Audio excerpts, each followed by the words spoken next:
Okay, you are welcome back to Introductory Mathematical Lectures, and now we are going to be talking about chapter 10, which deals with limit and continuity. Limit and continuity. So the purpose of this chapter is to study limits and their basic properties. We also study one-sided limits, infinite limits, and limits at infinity. We also study continuity, and we find point of discontinuity for a function. And then we develop techniques for solving non-linear inequalities using the knowledge of continuity. Okay, so these are the chapters there. 10.1, 10.2, 10.3, and then 10.4. Okay, so let's come to 10.1, which deals with limit, introduction to limits. Okay, so the limit of f of x, as s approaches a, okay, s goes to a, is the number L written as this. Okay, so this is a function. We have the limit as x go to a. Okay, so take note of how we write limit as x go to a. Okay, a is a number. Okay, then of that function, the function must be on the same level with this limit. Okay, is equals to L. So we say the limit as s goes to a or approaches a of this function is equals to L, provided that we can make the value of this as close as we like to L, and keep them that close by taking s sufficiently close but different from a. So s goes to a but different from a, and then the value of that function goes to L. Okay, so the function goes to L while x goes to A. Okay, please take note of that. If there is no such number, if there is no L such that the limit of that function of x goes to A, then we say the limit does not exist. Limit of f of s as s approaches a does not exist. Okay, so if we can't find such number L, then we say the limit does not exist. But if we can find the L, then we put the L. Okay, all right, so let's look at this example. We want to find the limit as x goes to 1 of this function. Okay, the function is given as a graph. Okay, now let's see. As x goes to 1, okay, we can make x to go to 1 from this side. That is from the right hand side. And from this side, that is from the left hand side.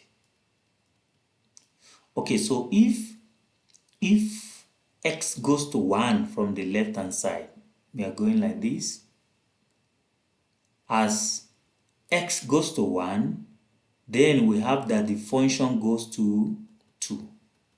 Okay, so that means the limit as s goes to 1,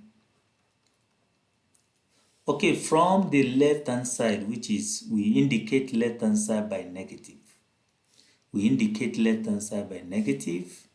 And that gives us 2. Okay, the limit as s goes to 1 from the right hand side, we indicate the right hand side by positive of that function is also equals to 2, because from here, as s is going to 1, the function is still going to 2. Okay, that's fine. Okay, now if we come to this one, the limit also as x go to 1 from the left hand side and from the right hand side is still 2. Although x is not defined here at 2, but is defined at 3 here. It is defined. So the difference between these two graphs, okay, the difference between these two graphs is that they have the same limit. So I can say, since the left hand side is equal to the right hand side, we are going to talk about that later. But the limit as x goes to 1 of the function is equal to 2 for both of them. But the only thing is that at this one, f of 1, that means if you put 1 directly into the function, you get 2. But if you put 1 directly into the function here, you get 3 because it's defined at 3 here. It's not defined here. F of 1 is only defined at 3. Okay, we don't have f of 1 at this point. We only have f of 1 at 3. So if this is not in our graph, let's assume this is not in our graph, that means f of 1 is not defined. That means we say f of 1 itself is undefined.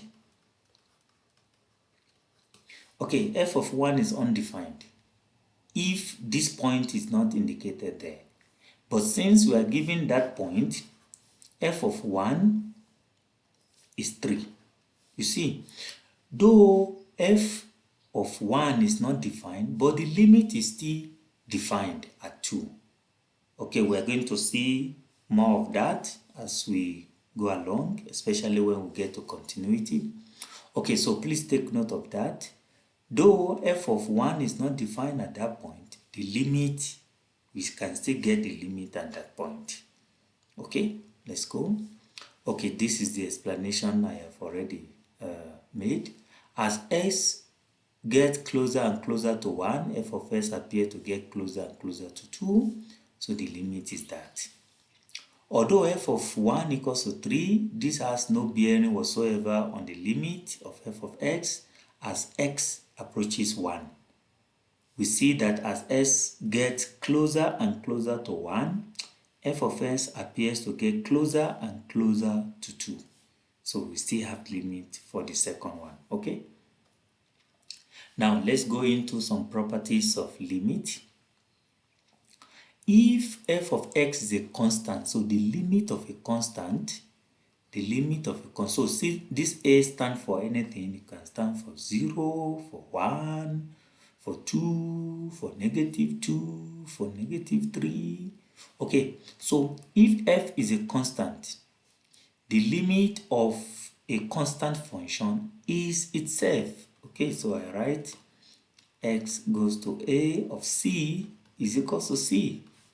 So the limit of a constant function is itself. Okay.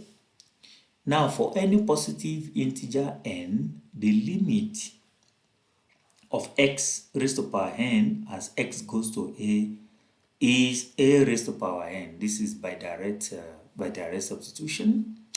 Okay, is equals to a raised to power n. Okay, if f of x, we have the limit as s goes to a of f of x, and the limit as s goes to a of g of s exists, and c is a constant. So if we have the sum of those functions and we want to take the limit of the sum, is as good as, or is the same thing, or is equal to taking the limit of each of them separately and then adding it or subtracting it. Okay, so what we're saying is that if we are saying limit of f of x as s goes to, let's say, 0, and we want to find the limit as we add it to g of x, okay, is equals to just taking the limit as s goes to 0 of f of x, then adding it to the limit as s goes to 0 of g of x. So it's the same thing. So you are free to take the limit of the function, of each of the function, and adding them together. You are doing the same thing as taking and adding them and taking the limit. Okay, the same thing goes to subtraction, and then the same thing goes to multiplication. If you are taking the limit of two functions that are multiplying each other, is as good as taking the limit of each of them and then multiplying them together. Okay.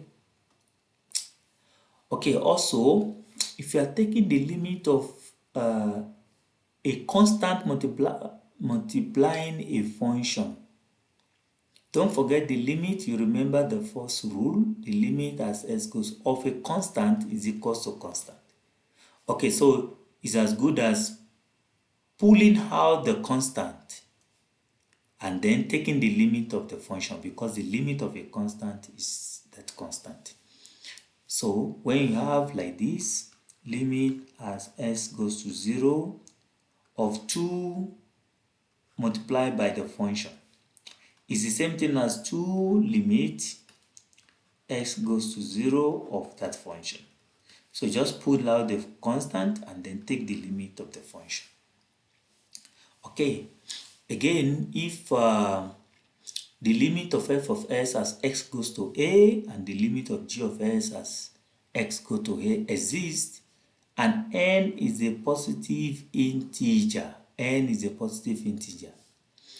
the limit of a division, we are taking the limit of f of x divided by g of x, is the same, is equal to taking the limit of each of them separately. Okay, but you must make sure that the limit of the denominator is not 0. It's not zero. Okay, the limit of the denominator is not 0. All right, again, number 6. If you want to take the limit of a root, the root of a function, okay, same thing as taking the limit inside the function. Take the limit of the function first, and then you find the root. You take the limit of the function first, and then you find the root. It's the same. Okay, finally, we know that if f and g are two functions for which they are equal.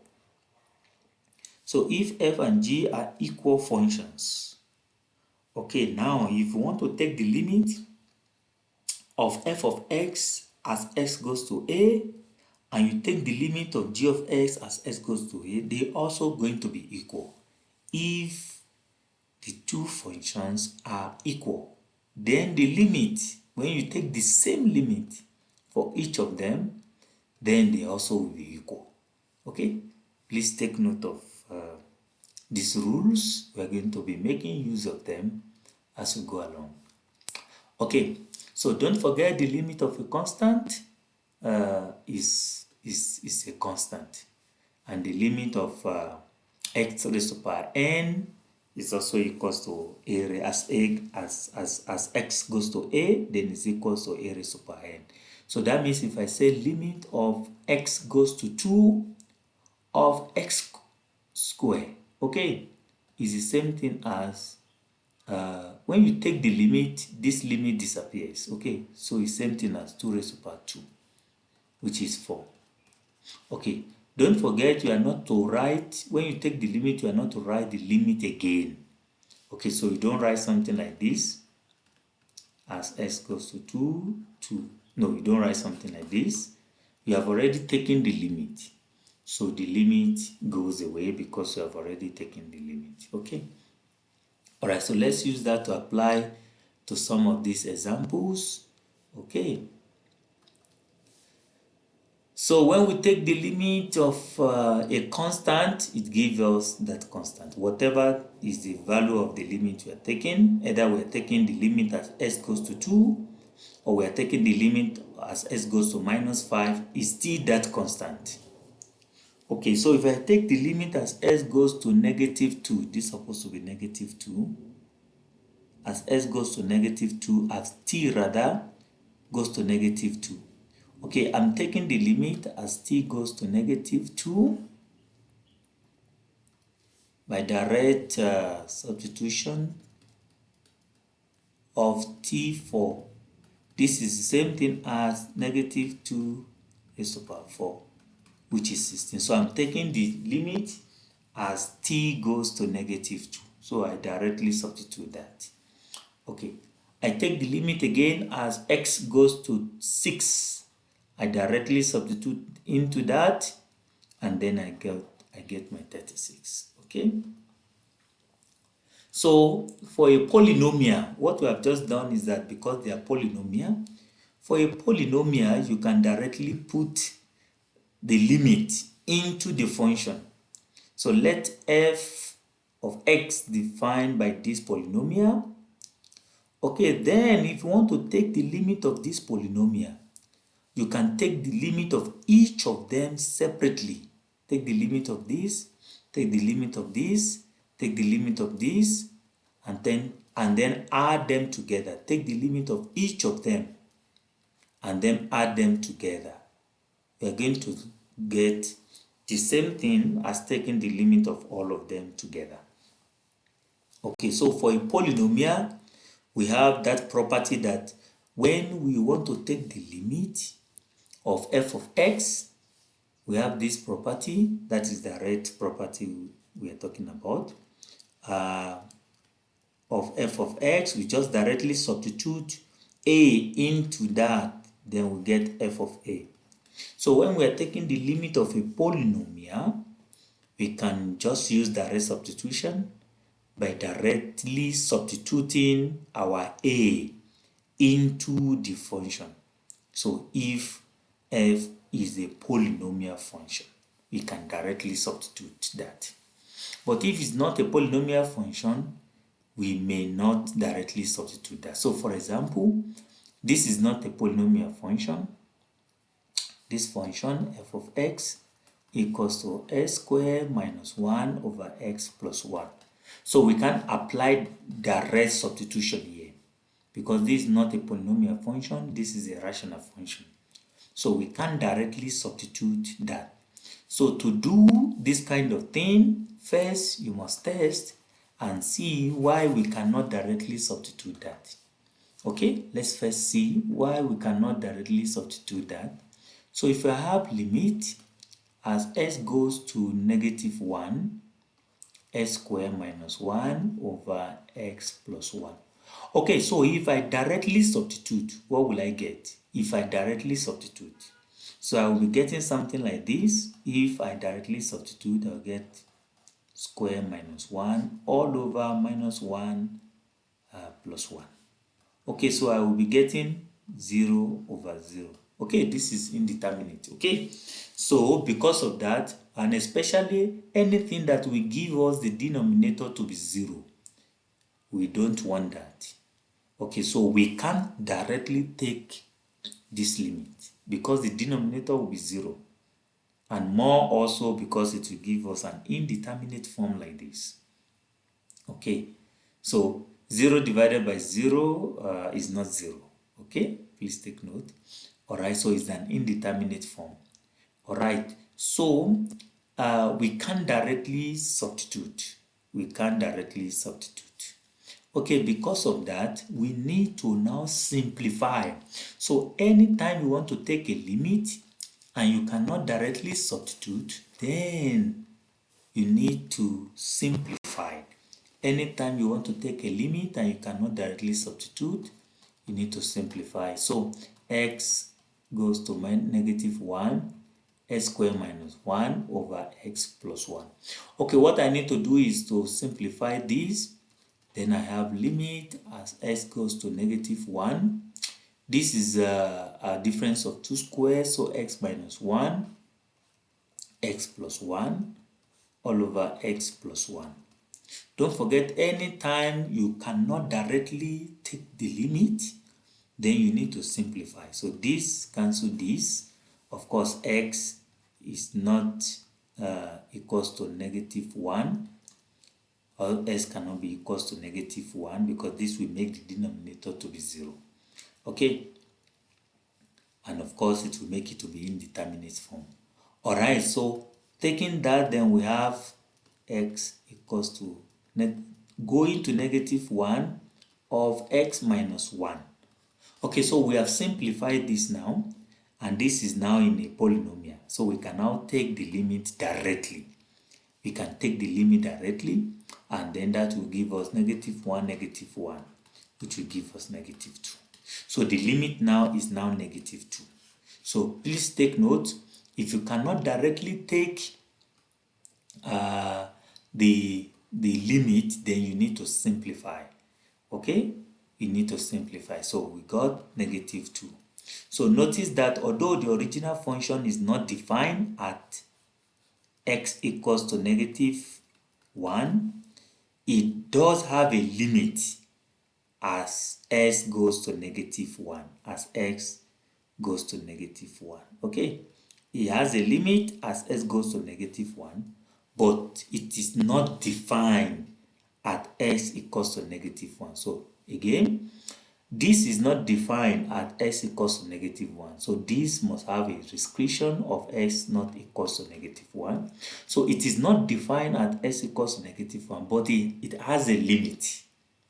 It has a limit as s equals to -1, but it's not defined at s equals to -1. You remember the picture we showed before? Though a value may not be defined. Let me go back so that you can understand. Though x is not defined at 1 year, at 1 year, again, I like to remove this one. I like to do as if this one is not there. Okay. Though x is not defined at 1, yet it has a limit at 1. Okay. Though it's not defined at 1, removing this. Though it is not defined at 1, but it has a limit as 1. So the same thing occurs to this function that we have now. Is not defined as 1 at -1, but it has a limit at -1. Okay, please take note of that. Also, that is the same way if we want to if we are given this function and we want to find this limit. Okay, this limit will come so clearly to you by the time we are dealing with derivative, okay, or differentiation. All right, so we want to find this limit. Taking this limit, we make the denominator to be 0.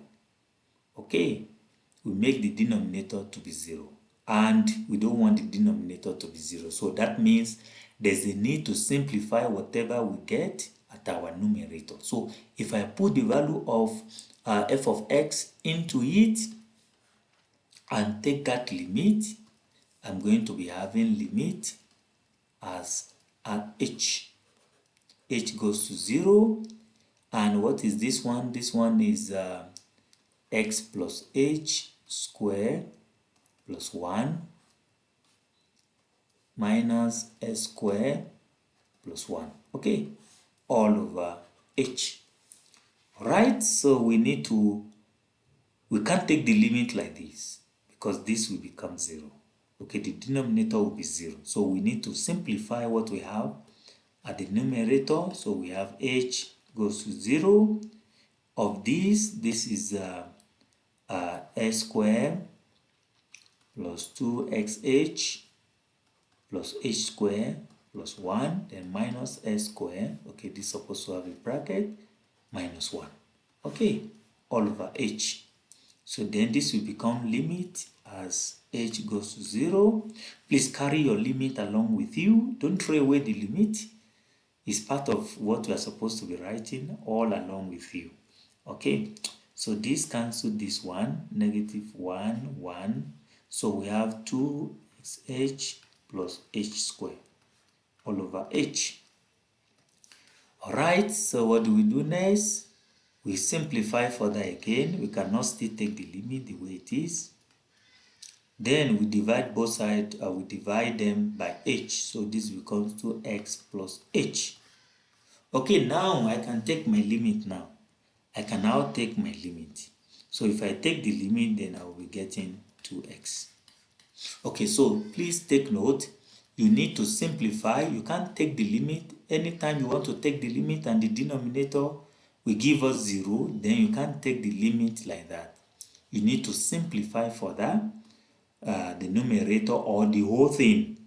The whole thing, of course, the whole thing, because now after simplifying the numerator, we divide again by h.